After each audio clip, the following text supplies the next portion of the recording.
That's it. Yeah, beautiful.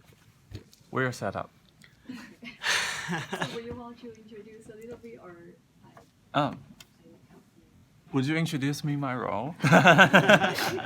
For video master, because we record whole meeting and then you can rewatch and see how you perform in the video, and you can use this as one material to improve you speak in public. And if you don't want to be shot, and Scott will pull the camera away from other place, and you will not exist in the video, but we still can hear your voice. That's how it works. That's right. If you don't want to be recorded, you're not going to shoot anybody. Yes, No thank you for pun the comment. So now we're gonna move on our first section. Our first section is prepare speech. We have two speakers today. The first one will be Kate. And Kate. And introduce Kate works for Apple and is the author of Intern Abroad this summer. Today he will practice a portion of his keynote speech to be delivered at the university in San Jose. His speech is 7 to 9 minutes. So let's welcome Andy.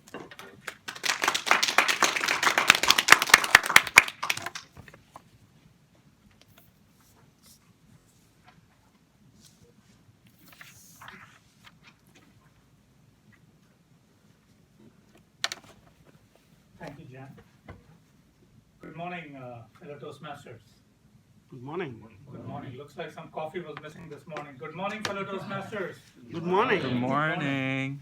Today I would like to talk about something extremely important that can help you maybe ace that interview that you are planning to give, or bag that dream job that you have been looking for, or help you become a better co-worker and a better employee. Last week, as I was driving, on the radio I heard about two studies that have been done by McKinsey and LinkedIn. And both these studies talk about one very important thing. They talk about an alarmingly wide skill gap between the skills that industry is looking for and the skills that new college grads have when they graduate from college. And there was this one point that both these studies reflected, the data reflected very pertinently.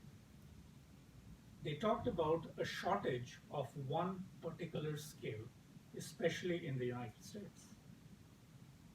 And it is not the skill that you are probably thinking about right now.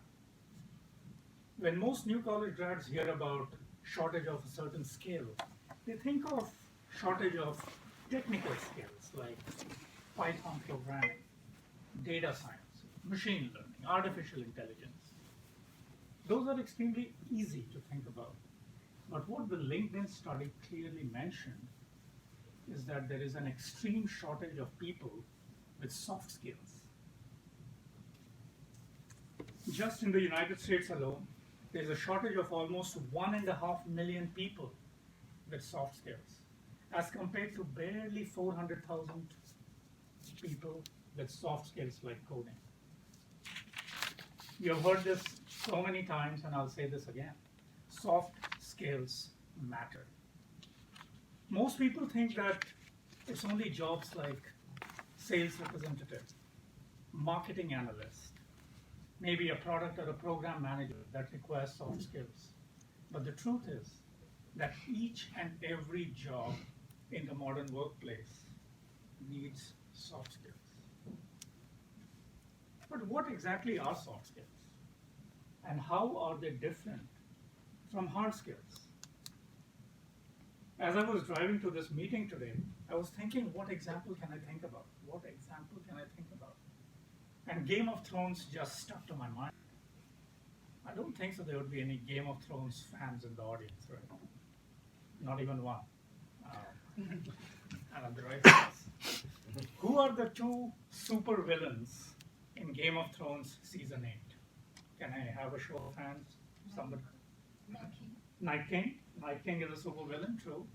And there's another supervillain in this season, Cersei. Cersei Lannister. So there are two supervillains, the Night King and Cersei Lannister. So the Night King is the person whom I'll talk about as the guy with all the hard skills. He has all the technical skills needed to do his job. He has a dragon. He knows how to drive a dragon, or rather ride a dragon. And just with the wave of a hand, he can raise all the dead and make them join his million dead strong army. But he lacks soft skills. Doesn't speak a word. He just keeps looking at you like a creep. On the other hand, we have Cersei Lannister. Doesn't have any hard skills whatsoever. Have you ever even seen her with a sword? I don't think so she even knows how to use a sword. But soft skills wise, she's probably the best in the show. She can form alliances. She can convince kingdoms to join her. She can change and adapt to the ever-changing scenery all around her. And she is one of the few who has survived all the 8 seasons. That's the difference between hard skills versus soft skills. Another example that I would like to give you about the hard skills versus soft skills is what comes from the modern workplace. Hard skills are what will get you the job done, if the job is clearly defined. Say if your manager came to you and told you, hey, this is the task that needs to be done. These are the software tools that you're supposed to use. And this is the exact timeline that is required for you to do it. It's easy. You bury your head into the problem. You'll probably hit a few challenges. You'll learn from your mistakes. You'll put your headphones on, make sure that music is just blaring so that you've cut out all the distractions. And you'll slog your way to solving the problem. Your hard skills will win the day for you. It will make you look like a hero. And maybe you'll get that promotion at the end of the year. It's a great story. But the only problem with this story is that in the modern workplace, this is a fairy tale. You hardly ever get to work on a clearly defined task. You hardly know what is the timeline required. You have to figure out the timeline by yourself. You hardly have all the skills that you need to do anything. You always have to work with a team. And most importantly, you never implement anything alone. Everything in the modern workplace is a collaborative team effort. When a new project comes in, you are first supposed to sit down with your colleagues and understand who has the skills needed to implement all of the tasks in that project. Then you have to sit down with your colleagues for more meetings to break down that big project into much smaller tasks that each and every person can implement. Then you have to start sitting down with your colleagues to understand what are the timelines required for each of the project. And once you're done with that, comes the execution phase, which may take weeks, months, or years, where you need to again sit down with your colleagues and see how everything is being implemented. Everything in the modern workplace comes down to soft skills, collaboration, and team effort. Things like listening actively, taking notes, absorbing ideas, connecting one idea to another idea, presenting your idea, presenting it persuasively and assertively are extremely important skills that the modern workplace values. And if you are a new college grad and you think that the question that the HR poses to you, like, tell me about that one situation when you had to deal with a tough colleague, and you think that that question is a BS, you're extremely, extremely wrong. Those are extremely important questions that the HR uses to assess your soft skills.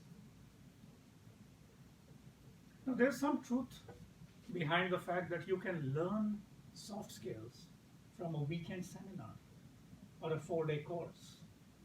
But here's my take on that. You can learn some soft skills in a weekend seminar.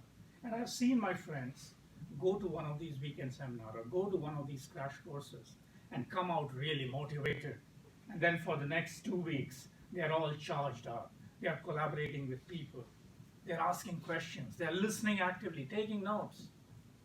But within a couple of weeks, they slip back into their old habits.